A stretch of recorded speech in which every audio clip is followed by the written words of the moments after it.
안녕하세요. 포트트릭입니다. 많은 분들이 일주일 동안 정말 기다렸던 골대녀 리벤지 매치가 마무리되었네요. 이번 한일전은 시청자들의 기대치를 부응하듯 무려 2시간 동안 방영이 되었는데요. 2회 정도로 끊어가지 않을까 생각했는데 그렇게 했다면 욕 많이 먹었겠죠. 1차전을 패배해서 그런지 이번 2차전에 한국은 뭔가 비장함이 많이 느껴졌습니다. 반면 일본 팀은 여유가 넘치더라고요. 긴장은 하지만 자신감 있어 보이는 모습이었습니다. 이번 한일전 정말 말할 게 너무나도 많지만 오늘은 일단 크게 5가지로 나눠봤는데요. 첫 번째, 경기 요약. 두 번째, 어나더 레벨 콤비. 세 번째, 승부의 분수령. 네 번째, 세트피스 서브 활약. 다섯 번째, 야신의 재림. 다음 영상까지 계속 이어서 말씀드릴게요. 1. 경기 요약. 1차전과 마찬가지로 경기는 정말 팽팽했습니다. 꼭 이겨야 한다는 부담감 때문인지 한국팀은 전반 초반에 조금 밀리는 모습이었죠. 특히 1차전의 영웅이었던 박지한은 경기에 집중하지 못하고 시작하자마자 큰 실수를 저지르기도 했죠. 그렇지만 후반전에 역전골을 성공시키며 또다시 영웅이 되었습니다. 첫 골은 박하얀의 핸들에 이은 페널티킥을 마시마가 성공시키며 일본이 한 골을 앞서갑니다. 하지만 1차전에서 핸들링 반칙을 범했던 일본팀 타카하시가 또 핸들링을 하며 페널티킥을 내주는데요. 이것을 의외로 이유정이 차서 성공시킵니다. 많이 떨렸을 텐데 강심장인 것 같아요. 세 번째 골은 한국의 세트피스 실책을 틈타 마시마가 빈 골대로 밀어넣으며 2대1로 일본이 앞선 채 전반이 끝이 납니다. 전반이 끝나고 이영표 감독은 허경희를 공격에 둘지 그대로 골키퍼에 둘지 많은 고민을 하는데요. 아마 저 같아도 그랬을 것 같아요. 경기를 뒤집으려면 허경희의 공격력이 필요한데 또 일본의 막강한 공격을 막기 위해서는 골키퍼 허경희의 안정성도 필요하죠. 결국 이영표 감독의 선택은 골키퍼로 계속 기용하는 것이었고 다행히 후반전에 한국팀의 플레이가 살아나기 시작합니다. 네 번째 골은 오늘 전반부터 좋은 몸놀림을 보이던 주장 정예인이 멋진 오른발 슛으로 동점을 만들었죠. 그리고 후반 중반 한국팀의 강력한 무기 박지한의 오른발이 일본팀의 골문을 가릅니다. 거리상 일본팀 골키퍼가 막을 수도 있었지만 골키퍼 바로 앞에서 심으뜸이 혼란을 주는 바람에 골키퍼가 볼에 반응을 할 수 없었죠. 드디어 한국팀은 역전에 성공하게 되고 이 한 골을 잘 지켜 2차전을 승리하게 됩니다. 정말 박진감 넘치는 경기였어요. 치열하고 박빙의 승부였습니다. 2.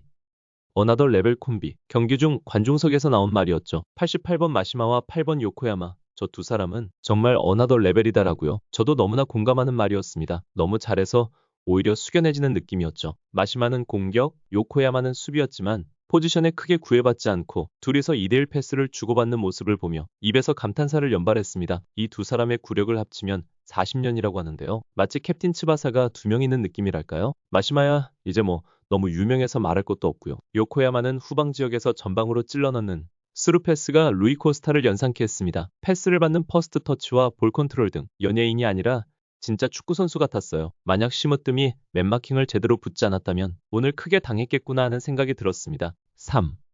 승부의 분수령. 오늘 경기에서 승부의 분수령이 된 사건을 말하라면 딱 이게 생각이 나는데요. 한국이 1대1로 뒤지고 있던 전반전 막판 세트피스를 얻게 됩니다. 한국은 중앙선 부근에 있던 허경희에게 볼을 연결했지만 이것을 눈치챈 마시마에게 차단이 되었죠. 허경희가 이 볼을 걷어내려고 경합하다가 그만 핸드볼 반칙을 범하게 됩니다. 중앙선 부근에서요. 일본 마에저노 감독은 그 즉시 비디오 판독 요청을 사용했고 VAR 판독에 들어가게 되는데요. 결과적으로 자연스러운 동작으로 인정이 되어 파울이 되지 않고 그냥 플레이가 재개되었죠. 근데 사실 이 부분은 논란이 좀 있을 것 같기도 하다는 생각이 드는데요. 파울 인정이 되지 않았기에 망정이지. 만약 파울이 되었다면 허경희는 즉시 퇴장이고 한국은 지고 있는 상황에서 4명이서 3분을 버텨야 하는 상황이 되어버리죠. 만약 그렇게 되었다면 이번 한일전은 매우 일본이 쉽게 가져갔을 수도 있겠다 싶은 생각도 들긴 했는데요. 결과적으로 한국에게 매우 행운이 따랐던 순간이었습니다.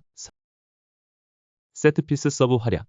오늘 경기에서 또 말하고 싶은 것 한 가지는 이영표 감독의 세트피스 X입니다. 코너킥에서 선수 한 명을 거쳐 최후방에 있는 허경희에게 연결하는 전술인 것 같은데요. 결과적으로 이 전술은 모두 실패했고 심지어 치명적인 장면도 여러 번 나왔으며 골도 허용하고 말았죠. 골문을 비우고 나온 최후방 골키퍼에게 볼을 연결하는 전술은 사실 정말 위험한데요. 선수들끼리 사인도 잘 안 맞고 서로 우왕좌왕하는 걸 보면 사용을 좀 자제하는 게 좋지 않았나 하는 생각이 들었습니다. 세트피스 처음 한번 실패 이후 일본 팀이 이 전술을 완전히 눈치를 챘음에도 계속해서 시도하다가 큰 위기를 초래했죠. 많이 다듬어야 할 것 같아 보입니다. 그리고 후보 선수에 대해서 말해보자면 오늘 경기는 역시나 선수 교체가 거의 나오지 않았는데요. 조금 기대하고 있었던 신입생 시로마 미루는 결국 벤치에서 경기를 마무리했고 대신 히노마이가 데뷔전을 잠깐 치렀는데요. 공격과 수비 다방면으로 훈련을 했다고 하죠. 볼을 뺏고 몸싸움하는 움직임 등을 보니 의외로 상당히 괜찮은 기량이라고 생각됩니다. 좀 더 보고 싶었는데 아쉬웠어요. 한국팀은 키썸은 출전하지 않았고 이유정은 나쁘지 않은 움직임을 보여주었죠. 페널티킥 하나는 정말 잘 차는 것 같습니다. 오, 야신의 재림?